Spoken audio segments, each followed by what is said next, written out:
సాహిత్యం, లాటిన్ లిటరే నుండి, బహువచనం, అక్షరం, అనేది రచనల చేసే ఒక కళ.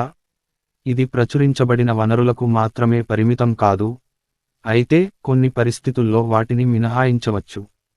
సాధారణంగా చెప్పాలంటే, సాహిత్యం అనే పదానికి అర్థం, అక్షరాలతో సాన్నిహిత్యం, కళలు, అక్షరాలు, లో వలె. రెండు ప్రాథమిక రచనా సాహిత్య వర్గాల్లో కల్పనేతర వర్గాలు ఉన్నాయి. వ్యక్తులు కొన్నిసార్లు సాహిత్యం, కొన్ని రచనలను వేరు చేస్తారు. సాహిత్య కల్పన, సాహిత్య శ్రేష్ఠత, పదాలను వ్యక్తిగత రచనలను వేరు చేయడానికి ఉపయోగిస్తారు. విమర్శకులు వర్గీకరణ, సాహిత్యం నుండి రచనలను మినహాయించవచ్చు. ఉదాహరణకు, చెడు వ్యాకరణం లేదా వాక్య నిర్మాణం ఆధారంగా సహజ లేదా అసాధారణ కథ లేదా అసంబద్ధ పాత్రల చిత్రీకరణ మొదలైనవి. కొన్నిసార్లు, ఒక రచనను దానిలో ప్రధాన అంశం లేదా నేపథ్యం ఆధారంగా మినహాయించవచ్చు. శృంగారం, నేర సృజనాత్మక రచన, మర్మమైన, శాస్త్రీయ సృజనాత్మక రచన, భయానక లేదా కల్పనాశక్తి వంటి సాహిత్య సృజనాత్మక రచనలు అన్నింటినీ ఒకానొక సమయంలో సాహిత్య సర్వదేవతాలయం నుండి మినహాయించారు. ప్రాధాన్యత ఆధారంగా, వాడుకలోకి రావచ్చు లేదా రాకపోవచ్చు. చరిత్ర, పాత పుస్తకాల బైండింగ్లు మెర్టన్ కళాశాల, ఆక్స్ఫర్డ్ గ్రంథాలయం. గిల్గామెష్ ఇతిహాసం అనేది ప్రారంభ సాహిత్య రచనల్లో ఒకటి. ఈ బాబిలోనియన్ ఇతిహాస పద్యం సుమెరియాన్ కథల నుండి ఉద్భవించింది. సుమెరియన్ కథలు పురాతనమైనప్పటికీ, ఇవి 2100 BC కి చెందినవి. ఇవి 1900 బక్లో రచించబడి ఉండవచ్చు. ఈ ఇతిహాసం వీరత్వం, స్నేహం, విషాదాల నేపథ్యాలు, అనంత జీవితం కోసం అన్వేషణతో నిండి ఉంటుంది. వేర్వేరు చారిత్రక కాలాల్లో సాహిత్యం యొక్క పలు విలక్షణతలు ఉద్ఘాటించబడ్డాయి. ప్రారంభ రచనల్లో ఎక్కువగా బహిరంగ లేదా రహస్య ధార్మికత లేదా సందేశాత్మకత ఉండేవి. నీతి లేదా ఆజ్ఞాపన సాహిత్యం ఇటువంటి వనరుల నుండి ఉద్భవించింది. ప్రేమ యొక్క అసాధారణ స్వభావం మధ్య యుగం నుండి అభివృద్ధి చెందింది. అయితే ఏజ్ ఆఫ్ రీజన్ కారణంగా జాతీయతా ఇతిహాసాలు, తాత్విక చిన్న గ్రంథాలు వెలుగు చూశాయి. కాల్పనికవాదం ప్రముఖ జానపద సాహిత్యం, భావావేశ సాహిత్యాలను ఉద్ఘాటించింది. కాని 19వ శతాబ్దం పాశ్చాత్య ప్రాంతాల్లో ఏది వాస్తవం తెలుసుకునేందుకు వాస్తవికతావాదం, సహజవాదాల దశకు మార్గాన్ని విడిచిపెట్టింది. 20వ శతాబ్దంలో పాత్ర వర్ణన, అభివృద్ధి కోసం ప్రతీకావాదం, మనస్తత్వ అంశాలకు ప్రాధాన్యత వచ్చింది. కవిత్వం ప్రధానంగా పద్య రూపాన్ని కలిగి ఉంటుంది. పద్యం అనేది కవిత్వంలో రాసిన ఒక సంరచన, అయితే కవిత్వాన్ని ఇతిహాసం, నాటకీయ కల్పనా రచనలకు కూడా సమానంగా ఉపయోగిస్తారు. పద్యాలు ఎక్కువగా మనశ్చిత్రం, అమూల్యమైన పదాల ఎంపిక, రూపకాలపై ఆధారపడి ఉంటుంది. ఇవి ఊనికల నమూనాల, మెట్రిక్ అడుగు గల లేదా వేర్వేరు పొడవు ఉండే పదాంశాల నమూనాల రూపంలో ఉండవచ్చు. ప్రామాణిక ఛందశాస్త్రంలో ఉన్నట్లు, అవి ప్రాసను కలిగి ఉండవచ్చు లేదా ఉండకపోవచ్చు. ఒక వ్యక్తి వెంటనే కవిత్వాన్ని సరిగ్గా చెప్పలేరు. అయితే సాధారణంగా సాహిత్యం వలె కవిత్వంలో ఉపయోగించే పదాల లాంఛనప్రాయ లక్షణాలను, పదాల రాతపూర్వక లేదా వాచక రూపాల లక్షణాలను ఎక్కువగా ఉపయోగిస్తారు. ఇది అర్థవంతంగా ఉంటుంది. మాపకం పదాంశాలు, వాచక ప్రాసలపై ఆధారపడి ఉంటుంది. ప్రాస, అనుప్రాసలు పదాల శబ్దంపై ఆధారపడి ఉంటాయి. కవిత్వం ఇతర సాహిత్య రూపాలను కూడా కలిగి ఉంది. ప్రారంభ ఉదాహరణల్లో సుమేరియన్ ఎపిక్ ఆఫ్ గిల్గామెష్ 2700 BC కాలానికి చెందినది. బైబిల్లో భాగాలు, ఉనికిలో ఉన్న హోమర్ రచనలు, ఇలియడ్, ఒడిస్సీ, భారతీయ ఇతిహాసాలు రామాయణం, మహాభారతం ఉన్నాయి. మౌఖిక సంప్రదాయాలపై ప్రధానంగా ఆధారపడిన సంస్కృతుల్లో కవిత్వం యొక్క లాంఛనప్రాయ లక్షణాలు తరచూ ఒక ధారణానుకూలమైన కార్యాచరణను కలిగి ఉంటాయి. ముఖ్యమైన వాచకాలు, చట్టబద్ధమైన, వంశావళి లేదా నీతి. ఉదాహరణకు, ముందుగా పద్య రూపంలో కనిపిస్తుంది. కొన్ని కవిత్వాలు నిర్దిష్ట రూపాలను ఉపయోగిస్తాయి. ఉదాహరణల్లో ముక్తకం, హాస్యకవిత పదము ఉన్నాయి. జపాన్ భాషలో రాసిన ఒక సాంప్రదాయక ముక్తకం ప్రకృతికి సంబంధించింది. దీనిలో 17 ఒంజి వర్ణాలు 3 పంక్తుల్లో 5, 7, 5 వలె ఉన్నాయి. ఒక కాలాన్ని సూచించే ఒక నిర్దిష్ట పదం ఒక కిగో కూడా ఉంది. ఒక హాస్యకవిత 5 పంక్తులను కలిగి ఉంటుంది. ఇది ఏఏబిబిఏ యొక్క ఒక ప్రాస పద్ధతిని 3, 3, 2, 2, 3 పంక్తి పొడవులతో బలంగా పలికే వర్ణాలు కలిగి ఉంటుంది. ఇది సాంప్రదాయకంగా ప్రకృతికి తక్కువ భక్తి ధోరణిని కలిగి ఉంది.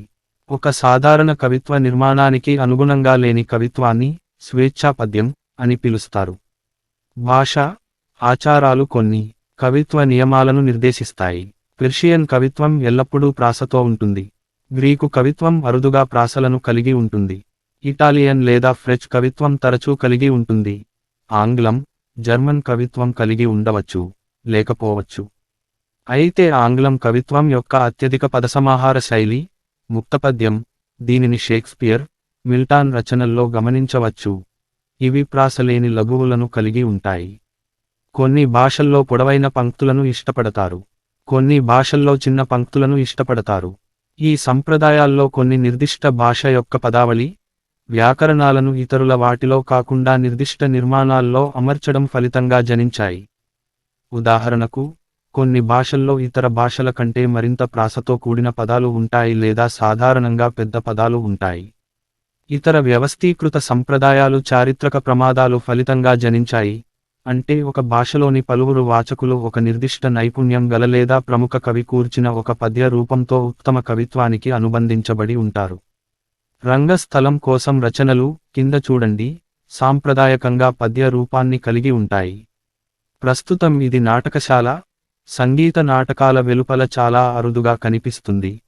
అయితే పలువురు నాటక భాష అంతర్గతంగా కవిత్వాన్ని కలిగి ఉంటుందని వాదిస్తారు.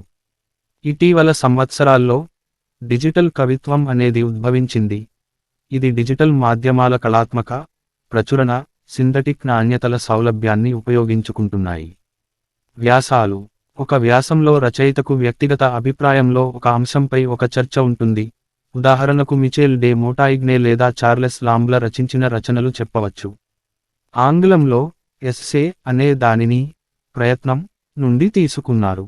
కనుక ఒక వ్యక్తి అపరిమిత, రెచ్చగొట్టే లేదా అనిశ్చయ వ్యాసాలను రాయవచ్చు.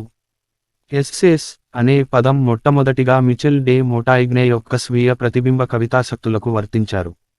నేటికి కూడా ఇతను ఈ సాహిత్య రూపానికి పితామహుడు అనే ఖ్యాతిని కలిగి ఉన్నాడు. వ్యాసానికి సంబంధించిన కళా ప్రక్రియల్లో ఇవి ఉన్నాయి. చరిత్ర, ఒక రచయిత యొక్క జీవితాన్ని రచయిత దృష్ట్యా చెప్పే కథ.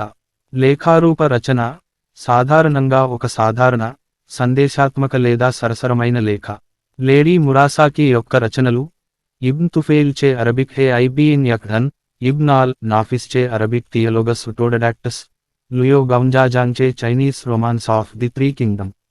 ఐరోపాలోని ప్రారంభ నవలలను ఒక ముఖ్యమైన సాహిత్యంగా పరిగణించేవారు కాదు, ఎందుకంటే సాధారణ వచనాలను రాయడం సులభంగా, అప్రధానంగా భావించేవారు. అయితే ఆ వచనాల రచన ఎటువంటి కవిత్వ రూపాలను కలిగి లేకుండా రసికమైన ఆహ్లాదాన్ని అందిస్తుందని స్పష్టమైంది.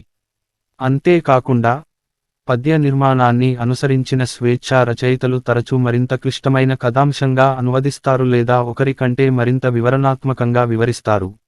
సాధారణంగా వివరణాత్మక కవిత్వంలో గుర్తించవచ్చు. ఈ స్వేచ్ఛ ఒక రచయిత పలు వేర్వేరు సాహిత్యం, ప్రదర్శన కళలతో, కవిత్వంతో సహా ఒక ఏకైక నవల పరిధిలో ప్రయోగం చేసేందుకు అనుమతిస్తుంది. ఇతర గద్య సాహిత్యం, తాత్విక, చారిత్రక, పత్రిక, న్యాయ, శాస్త్రీయ రచనలను సాంప్రదాయకంగా సాహిత్యం వలె పేర్కొంటారు.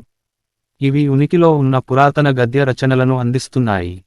నవలలు, గద్య కథలను వాస్తవమైన రచనలు లేదా యథార్థ కథల నుండి వేరు చేయడానికి కల్పన రచనలు అనే పేరును ఉపయోగిస్తారు. వీటిని రచయితలు చారిత్రకంగా గద్య రూపంలో రచించారు. సహజ శాస్త్ర సాహిత్యం, అభివృద్ధులు, ప్రత్యేక అంశాలు నూతన శాస్త్రీయ పరిశోధనను అత్యధిక ప్రేక్షకులకు అందుబాటులో లేని కారణంగా విజ్ఞాన శాస్త్రం యొక్క సాహిత్య స్వభావాన్ని గత 2 దశాబ్దాల్లో తక్కువగా సూచిస్తున్నారు. ప్రస్తుతం విజ్ఞాన శాస్త్రం ఎక్కువగా వార్తాపత్రికలలో కనిపిస్తుంది. అరిస్టాటిల్, కోపెర్నికస్, న్యూటన్ల విజ్ఞాన శాస్త్ర రచనలు ఇప్పటికీ మంచి విలువను కలిగి ఉన్నాయి. కాని వారిలో విజ్ఞాన శాస్త్రానికి కాలం గడిచిపోయిన కారణంగా అవి శాస్త్రీయ సూచన వలె ఉపయోగపడవు. అయితే ఇవి సాహిత్య అధ్యయనం యొక్క అత్యధిక కార్యక్రమాల్లో ఉపయోగించడానికి అత్యధిక సాంకేతిక సమాచారంగా మిగిలిపోయాయి. విజ్ఞాన శాస్త్ర చరిత్ర కార్యక్రమాల్లో మినహా విద్యార్థులు చాలా అరుదుగా ఇటువంటి పుస్తకాలను చదువుతారు. తత్వశాస్త్ర సాహిత్యం. తత్వశాస్త్రం కూడా ఒక అభివృద్ధి చెందుతున్న విద్యా విషయక అంశంగా మారిపోయింది. దీని అభ్యాసకుల్లో ఎక్కువ మంది ఈ పరిస్థితి విజ్ఞాన శాస్త్రాలతో ఎక్కువగా సంభవిస్తుందని విచారిస్తున్నారు. అయితే అత్యధిక నూతన తాత్విక రచనలు విద్యా విషయక వార్తాపత్రికలలో కనిపిస్తున్నాయి. చరిత్రలోని ప్రముఖ తత్వవేత్తలు ప్లాటో, అరిస్టాటిల్, అగస్టైన్, డెస్కార్టెస్, నైట్జే వంటి వారు మూలపురుషులు వలె గుర్తింపు పొందారు. సిమోన్ బ్లాక్బర్న్ యొక్క రచనలు వంటి ఇటీవల తత్వశాస్త్ర రచనల్లో కొన్ని సాహిత్యం అనే స్థాయిలో ఉన్నట్లు పేర్కొన్నారు. కాని వాటిలో ఎక్కువ పుస్తకాలు కావు. తర్కం వంటి కొన్ని విభాగాలు గణితశాస్త్ర స్థాయిలో చాలా సాంకేతికంగా ఉన్నాయి. చారిత్రక సాహిత్యం. చారిత్రక రచనల్లో ఎక్కువ భాగం సాహిత్యం స్థాయిలో ఉంటుంది. ప్రత్యేకంగా ఈ సాహిత్యక్రియను సృజనాత్మక వాస్తవికతగా పేర్కొంటారు. అలాగే వార్తారచనలో కూడా ఎక్కువ భాగం సాహిత్య వార్తా రచన వంటి వాటిని చెప్పవచ్చు. అయితే ఈ రంగాలు బాగా విస్తరించాయి. తరచూ ఒక ప్రధాన ప్రయోజనవాదాన్ని కలిగి ఉంటాయి. డేటాను రికార్డ్ చేయడానికి లేదా తక్షణ సమాచారాన్ని తెలియజేయడానికి. ఫలితంగా ఈ రంగాల్లో రచనల్లో తరచూ ఒక సాహిత్య స్థాయి నాణ్యత కనిపించడం లేదు. అయితే దాని ఉత్తమ అంశాలు నాణ్యతను కలిగి ఉంటాయి. ప్రధాన సాహిత్య చరిత్రకారుల్లో హీరోడోటస్, థుసేడిడస్, ప్రోకోపియస్లు ఉన్నారు. వీరు అందరినీ ప్రామాణిక సాహిత్య వ్యక్తులుగా పేర్కొంటారు. న్యాయ సాహిత్యం. న్యాయం ఒక అత్యల్ప స్పష్టమైన సందర్భాన్ని అందిస్తుంది. ప్లాటో, అరిస్టాటిల్ యొక్క కొన్ని రచనలు లేదా బైబిల్లోని ప్రారంభ భాగాలను న్యాయ సంబంధిత సాహిత్యంగా పరిగణిస్తారు. బాబిలోన్ యొక్క హమ్మురాబీలోని న్యాయ పట్టికలను కూడా పరిగణిస్తారు. బేజాంటైన్ సామ్రాజ్యంలోని జస్టినియాన్ ఐ పాలనలో కార్పస్ జ్యూరిస్ సివిలిస్ క్రోడీకరించిన రోమన్ సాంఘిక చట్టం ప్రముఖ సాహిత్యం వలె ఖ్యాతిని కలిగి ఉంది. రాజ్యాంగాలు, న్యాయ నియమాలతో సహా పలు దేశాల ఆధారపత్రాలను సాహిత్యం వలె పరిగణించవచ్చు. అయితే అత్యధిక న్యాయ సంబంధిత రచనలు అరుదుగా అధిక సాహిత్య ప్రతిభను కలిగి ఉంటాయి, ఎందుకంటే వాటిని అతివాగుడుతనం లేకుండా రూపొందించబడినవి. గేమ్ రచనలు. గేమ్ రూపకల్పన రచనలు ఆటను ఆడే క్రీడాకారుడికి కనిపించవు. వీటిని ఒక ఆటను రూపొందించే సమయంలో సహకారంలో అర్థం చేసుకోవడానికి, ఊహించడానికి, క్రమబద్ధతను నిర్వహించడానికి డెవలపర్లు లేదా ప్రచురణకర్తలు మాత్రమే చూస్తారు. ఈ విభాగాల్లో ప్రేక్షకులు సాధారణంగా తక్కువ బాధ్యతను కలిగి ఉంటారు. అయితే పలు గేమ్ రచనల్లో గల ఆసక్తికరమైన కథలు, వివరణాత్మక ప్రపంచాలు వాటిని ఒక గోప్య సాహిత్య రచనలుగా నిరూపిస్తున్నాయి. నాటక సాహిత్యం. ఒక నాటకం లేదా రూపకం సంవత్సరాల కొద్దీ నిరంతరంగా అభివృద్ధి చెందుతున్న మరొక ప్రామాణిక సాహిత్య రూపాన్ని అందిస్తుంది. ఇది సాధారణంగా పాత్రల మధ్య ప్రధాన సంభాషణలను కలిగి ఉంటుంది. సాధారణంగా చదవడానికి కాకుండా రంగస్థల,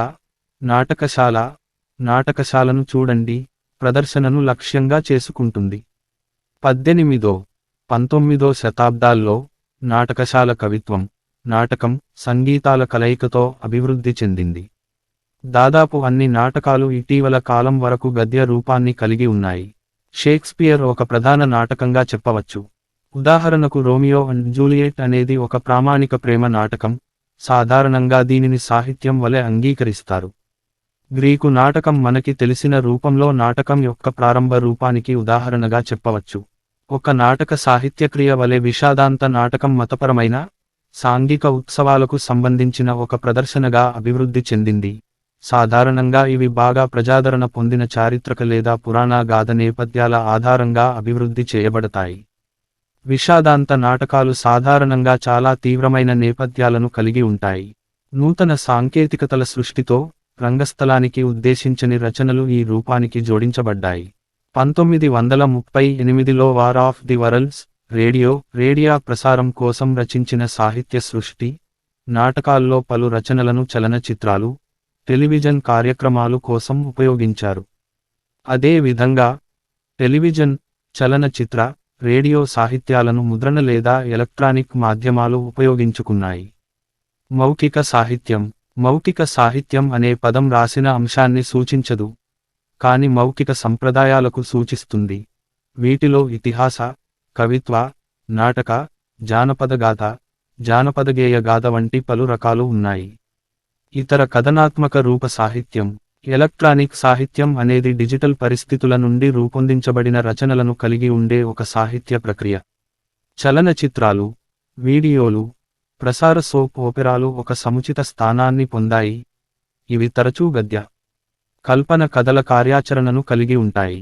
గ్రాఫిక్ నవలలు, కామిక్ పుస్తకాలు వరుస చిత్రాలు, సంభాషణలు, పాఠం కలయికలో వివరించబడే ప్రస్తుత కథలు. సాహిత్య ప్రక్రియలు. ఒక సాహిత్య ప్రక్రియ లేదా సాహిత్య పరికరాన్ని పాఠకునికి ఒక నిర్దిష్ట ప్రభావాన్ని అందించడానికి సాహిత్య రచనలో ఉపయోగిస్తారు. సాహిత్య ప్రక్రియ, సాహిత్య కళకు వ్యత్యాసం సైనిక విధానాల నుండి సైనిక వ్యూహానికి ఉన్నంత వ్యత్యాసం ఉంది. కనుక, డేవిడ్ కాపర్ఫీల్డ్ నిర్దిష్ట అంశాల్లో వ్యంగ్యరచనను చేసినప్పటికీ, ఇది కామిక్ నవల రకానికి చెందినది మినహా వ్యంగ్యరచన కాదు. దీనికి విరుద్ధంగా, బ్లీక్ హౌస్ వ్యంగ్య రచన చేస్తాడు, కనుక ఇది వ్యంగ్య నవల రకానికి చెందినది. ఇదే విధంగా, ఒక పద్ధతిని ఉపయోగించడం వలన ఒక నూతన రకం అభివృద్ధి అవుతుంది.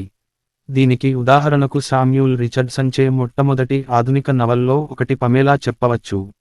దీనిలో ఉపయోగించిన లేఖల ద్వారా కథ చెప్పిన పద్ధతి లేఖల ద్వారా కథా నవల యొక్క పద్ధతిని పటిష్టం చేసింది. దీనిని అప్పటికే కొన్నిసార్లు ఉపయోగించారు, కానీ ఈ స్థాయిలో ప్రాచుర్యం పొందలేదు. సాహిత్య విమర్శలో ఒక సాహిత్య విభాగం సమీక్ష, పరిశీలన ఉంటుంది. కొన్ని సందర్భాల్లో, దీనిని ప్రగతిలో ఉన్న లేదా ప్రామాణిక భాగాన్ని మెరుగుపరచడానికి ఉపయోగిస్తారు. పలు రకాల సాహిత్య విమర్శ ఉంది. ప్రతిదానిని వేరొక విధంగా ఒక రచనను లేదా ఒక రచనలోని వేరొక కారకాన్ని విమర్శించడానికి ఉపయోగిస్తారు. చట్టబద్ధ పరిస్థితి. సుమారు 1710 నుండి సాహిత్య రచనలు అనాధికార పునఃుత్పత్తి నుండి కాపీరైట్ చట్టంచే రక్షించబడుతున్నాయి. సాహిత్య రచనలు కాపీరైట్ చట్టం వీటికి వర్తిస్తుంది. ఒక నాటక లేదా సంగీత రచన మినహా, రాసిన, చెప్పిన లేదా పాడిన ఇతర రచన. దీని ప్రకారం, ఒక పట్టిక లేదా సంకలనం, ఒక డేటాబేస్ కాకుండా, ఒక కంప్యూటర్ ప్రోగ్రామ్, ఒక కంప్యూటర్ ప్రోగ్రామ్ కోసం సన్నాహక రూపకల్పన అంశం, ఒక డేటాబేస్లు ఉంటాయి. సాహిత్య రచనలు అనేవి సాహిత్యం గురించి రచనలకు మాత్రమే పరిమితం కాదు, అలాగే ముద్రణ లేదా రచనల్లో పేర్కొన్న అన్ని రచనలకు వర్తిస్తుందని గమనించండి, నాటకీయ లేదా సంగీత రచనలు మినహా. వీటిని కూడా చూడండి. సంబంధిత విషయాలు. అర్థవిచారపు రాత, చిన్న పిల్లల సాహిత్యం, సాహిత్య గతికి సాంస్కృతిక నడక, ఆంగ్ల విద్య, ఎర్గోడిక్ సాహిత్యం, శృంగారభరిత సాహిత్యం, కల్పన, హిన్మన్ కొల్లేటర్, సాహిత్య చరిత్ర, ప్రాచీనకాలం -1800, ఆధునిక సాహిత్య చరిత్ర 1800, హంగ్రలిజం, సాహిత్య సంబంధ విషయములు, సాహితీ విమర్శ, సాహిత్య కార్యచక్రం, విద్యా సంబంధమైన వార్తపత్రిక, ఆధునిక భాష సమాఖ్య, ఒరేచర్, పోస్ట్ కొలోనియల్ లిటరేచర్, రబ్బినిక్ సాహిత్యం, అలంకార శాస్త్ర సంబంధమైన స్థితులు, శాస్త్రీయ సాహిత్యం, స్వదేశ సంబంధమైన సాహిత్యం, ప్రపంచ సాహిత్యం, భాష, సాహిత్య అధ్యాయానికి కట్టుబడ్డ సంఘం, అమెరికన్ కౌన్సిల్ ఆఫ్ లార్న్ సొసైటీస్ సంఘం సభ్యుల జాబితా కోసం, ఆధునిక భాష సంఘం.